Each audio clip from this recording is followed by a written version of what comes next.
Behind the iconic city skyline of Los Angeles sits a row of towering mountains that frame the urban landscape.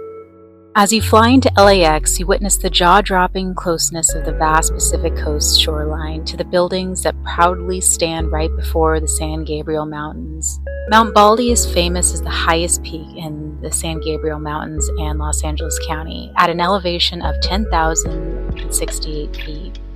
The official non-indigenous name is Mount San Antonio, named by Franciscan padres in the 1790s in honor of Saint Anthony of Padua. But colonizers dubbed it Baldy because its summit is entirely above the tree line. The land on which the mountain sits was and still is inhabited by the Gabrielingo Tongva indigenous tribe, who called the mountain Yoat, which translates to both snow and snowy mountain, reflecting the peak's prominent snow-capped appearance over the basin. The mountain has held major significance in the region since time immemorial. In traditional Tongva and neighboring Serrano creation legends, the mountain was a high point where the land god stood to protect creation and humanity from a great flood. After the gold rush, there was a history of a network of bootlegger cabins during Prohibition and the early 20th century origins of door-to-door ice delivery in Los Angeles using mule teams. Mount Baldy is located just 45 miles from downtown Los Angeles, and it is a SoCal icon famous for its dramatic Devil's Backbone Trail, intense winter alpine conditions, and sweeping city-to-ocean views. The mountain is historically celebrated as one of the few places in Southern California offering natural ski and snowboard terrain and has operated since 1952. The result is a popular alternative to the commercial mega resorts in the Sierra Mountain Range. Despite its proximity to warm Southern California, Baldy's extreme altitude changes make it one of the most dangerous peaks in the country. Elevation sickness is common. It is infamous for its harsh winter microclimates, icy drop-offs on the Devil's Backbone, and a history of deadly accidents and frequent search and rescue operations. Mountaineering experience, crampons, and ice axes are required for Baldy Bowl and the Devil's Backbone Trail when conditions become extremely hazardous due to snow and ice. In fact, just this year, all routes from the trailhead to the summit were closed for a few months to avoid the growing number of people who get lost or sadly pass away while hiking up the mountain during winter storms. Last week, I made my annual pilgrimage to the peak, taking my usual Baldy Bowl trail route up and back down past the ski hut. It's the most popular route due to its direct path, but it is a pretty steep 10.6-mile round-trip route with an elevation gain of 3,900 feet. There's also the 14-mile out and back Devil's Backbone Trail, which is a scenic exposed ridge that I've done a couple of times, and the strenuous Bear Canyon Trail, or the Old Baldy Trail, that's 11.4 miles, with an elevation gain of 5,900 feet. It starts near the Baldy Visitor Center and climbs straight up the South Ridge. You can also hike the 6 to 8 mile out and back on Register Ridge with an elevation gain of 4,300 feet. It's an incredibly steep and direct firebreak ascent that goes straight up the ridge west of the Baldy Bowl. It is prominently used as a physical conditioning route and can be combined with the Baldy Bowl to create a difficult loop. None of these routes is just a casual day hike. I've personally seen people seriously get injured while hiking on the mountain. And I know of fellow hikers who had personal friends disappear without a trace on the mountain in the snow. It takes a bit of experience and conditioning to hike even when there's no snow, but you end up taking in beautiful views in every direction as a reward for all your hard work. This latest hike up the mountain was a reminder that it is a strenuous undertaking and that I should give Baldy the respect it deserves. Even though it may have been the fastest I hiked the mountain, it was humbling to fall, slow down my pace, and venerate Yoat for the sacred mountain that it is.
right around 9 a.m. So a few hours, and then take a few selfies and bring it on all the way back to the car.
Just fell a second time. The first time I ended up lying on the ground looking like Peter Griffin from Family Guy. The second time was on my butt, and I think it's God just trying to humble me today, because I thought it was too easy and got there too quick, and the universe needed me to slow down. So I'm taking my time going back down. I don't know why I'm falling.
Back down, got up to the summit around 9, started at 6 when I was at the register, and got back to the register around 11:40, so I'm guessing a little after noon by the time I get back to my car. So that's that's pretty much a whole work day in the office, on the trail, but I enjoyed it. Oh, wait, can you see the waterfall? Alright, I'm gonna go check it out and just relax. Alright. Bye.